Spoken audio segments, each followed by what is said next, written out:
Why is it that some nations seem to thrive while others struggle to break free from cycles of poverty and instability?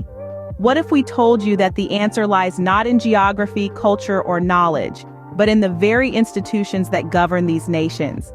And more importantly, what if these same principles could be applied to leadership? Welcome to our deep dive into the key principles derived from Why Nations Fail by Daron Acemoglu and James A. Robinson. We start with the principle of inclusive institutions.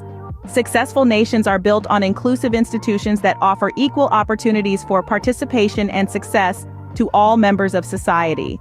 In the realm of leadership, this translates into creating inclusive organizational cultures that value diversity and empower all team members to contribute their talents and perspectives.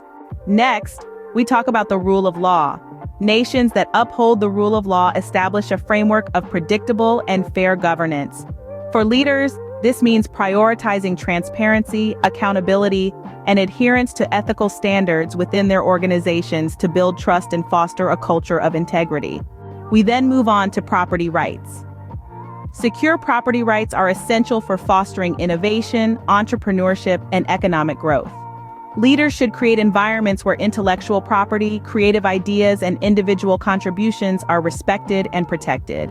Our fourth principle is investment in human capital. Nations that invest in education, healthcare, and skills development for their citizens tend to thrive economically.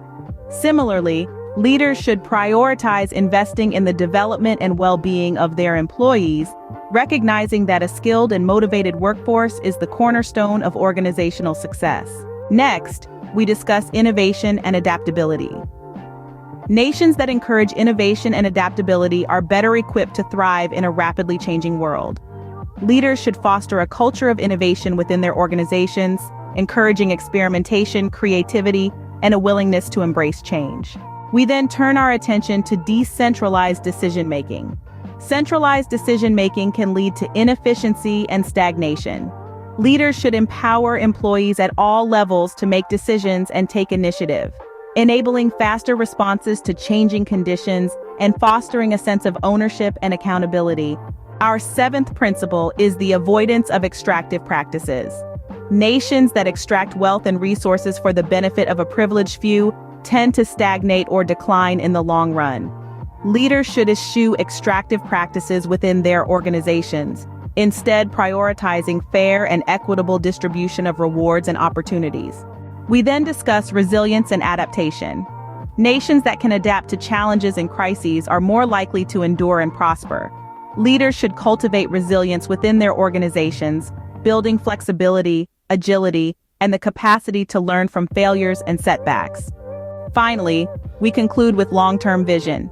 Successful nations often have leaders with a long-term vision for the future, prioritizing sustainable development and investing in infrastructure and institutions that will benefit future generations. Similarly, leaders should adopt a long-term perspective, balancing short-term objectives with strategic planning for the organization's long-term success. By embracing these principles derived from Why Nations Fail, leaders can create organizations that are resilient, inclusive, innovative, and well-positioned for sustained success in a dynamic and uncertain world.